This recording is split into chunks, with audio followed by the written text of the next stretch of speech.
Good evening, everyone, and welcome back to another Supercoach Insider podcast. My name is Swiz, here to talk all things round 19, Supercoach and AFL teams.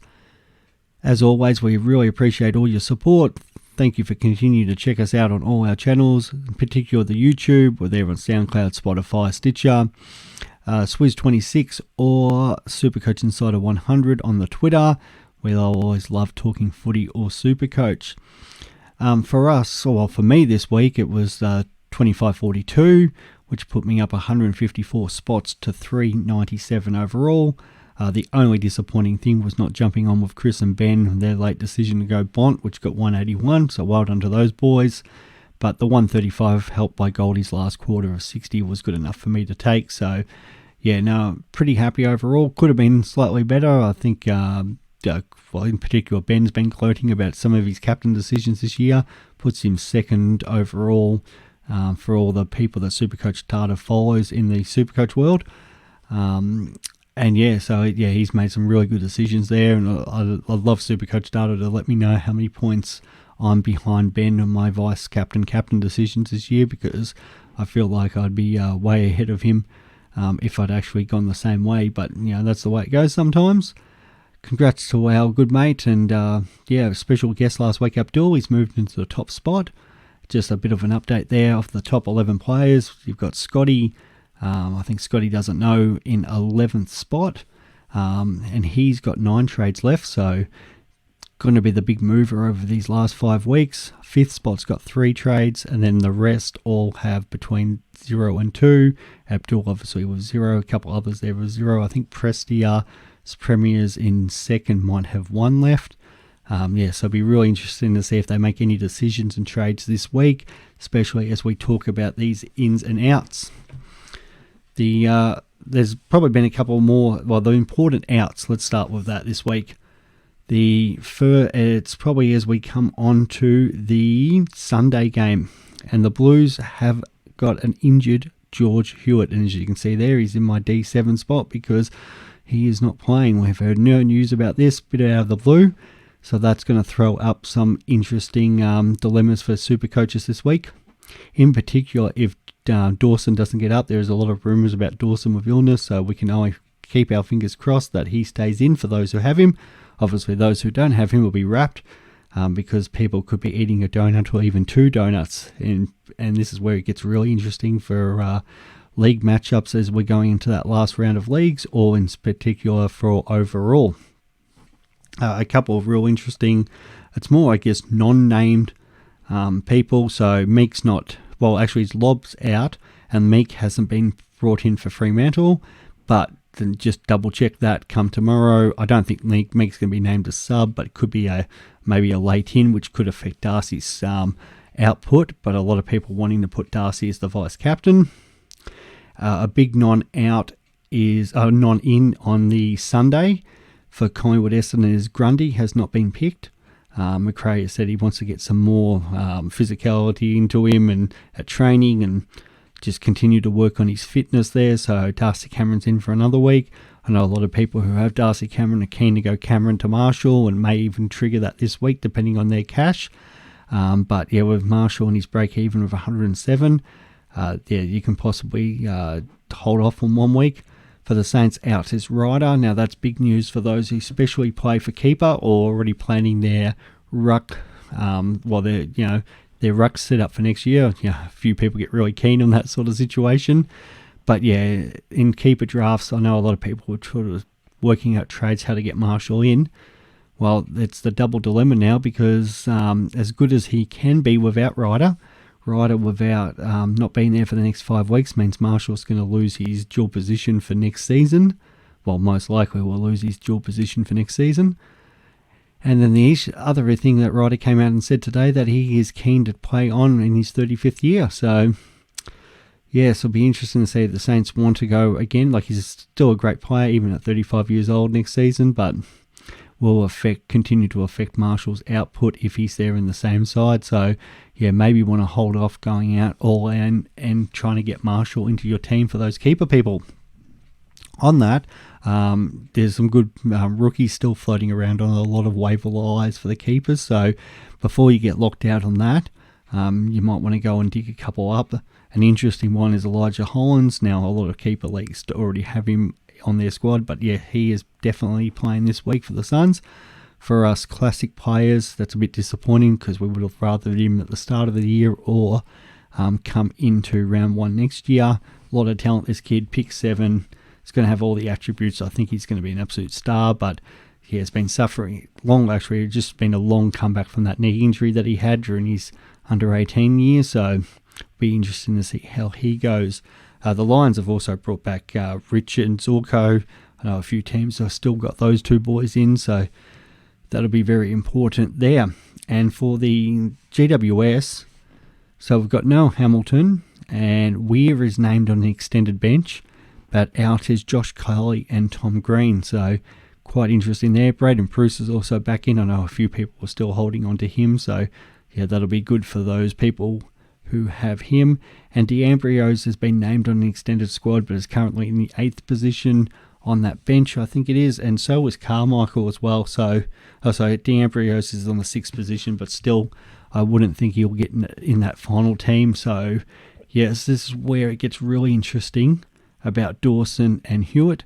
And Weir is even named on the extended bench. Now, you would think he would get picked, but yes, there's no guarantees until those final teams come out tomorrow, so that'll be a bit of a must-watch, and even a must-watch up until the start of the Sydney-Adelaide game to make sure Dawson gets up and hopefully gets through all okay. Now, for me, this is where we continue to talk about trying to have that loophole bench option. So I haven't had to burn a trade yet this week because Himmelberg just goes into the back line and he'll cover for Hewitt. So, touch wood, there's no other injuries and I'll be fine. I'm trying to hold off not making that trade. As I say, if you're in that position where you've got Supercoach finals on the horizon and you're already confirmed, well, then you don't probably have to stress. If you're in 6th, 7th, 8th, or 9th, 10th, 11th, where you're a chance of making finals or possibly dropping out of finals, and you've got Hewitt there with no cover, you're going to have to probably burn that trade.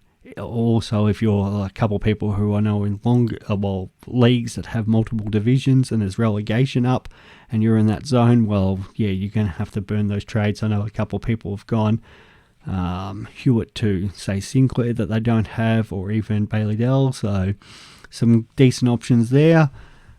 And yeah, it's one of those things where you've, as we always say, it depends on your situation. If you're in leagues and and you've got multiple trades anyway, well, yeah, it's just an easy decision as it is. If you're playing for overall and you've got more than 4, 5, 6 trades, well, yeah, definitely I'd be trading Hewitt, even if it means not having to take that rookie score. The hard thing is Weir plays that same game, so we would have loved the Weir to be the emergency before that, and then you might have been able to see what he gets. If he got a 30, you might trade Hewitt. If he got a 70 or 80, that's an easy hold then. Those who have Kelly, well, Jai Culley's also on an extended bench, a couple of those other rookies. We know rookies are just so up and down, and even when they score well, their coach can still leave them out because players are coming back in, so it can be a bit frustrating this time of the year. So again, assess your situation where you are, have a look maybe what your opponent's doing. You'll get a better idea when after the first game tomorrow. And also then overall kind of, have a look at that trade situation. And this is where, those who have held trades and somebody like that Scotty who's in the 11th spot, can go out and make those moves. And hopefully Abdul, you've got that defensive cover, or any of those other people up the top there. And these outs aren't going to affect you too much. All right, so that's the main thing with teams. Vice captains and captains this week. I definitely agree. Those who have Darcy want to go the vice captain on him, have no issue with that. I think that's a good move because we know Darcy on any given day can go huge. Again, just watch that Lloyd Meek decision. I've currently got my VC on Mills. I think he's going to bounce back.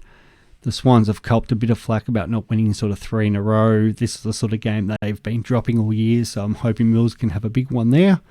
Laird in that game is also a decent option, but I feel like Mills is probably the stronger one. Laird, maybe on the skinnier ground, doesn't have the effect that he might normally have, but in saying that, he had 20 tackles last week, so he is a bit of a tackling machine, but then so is Mills, so I'm going to back my boy Mills in there.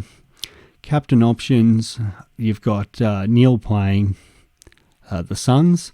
So, yeah, it's pretty safe pick there. I really like Clary. I've got Clary as the captain. I know he's coming back from that hand injury, thumb injury, so that might affect him a bit, but it's a big game. The D's are still trying to keep pace with the Cats. They're playing it's nearly the D's main rival now with the Dogs after the grand final, but they've had a bit of a rivalry going for a little while there.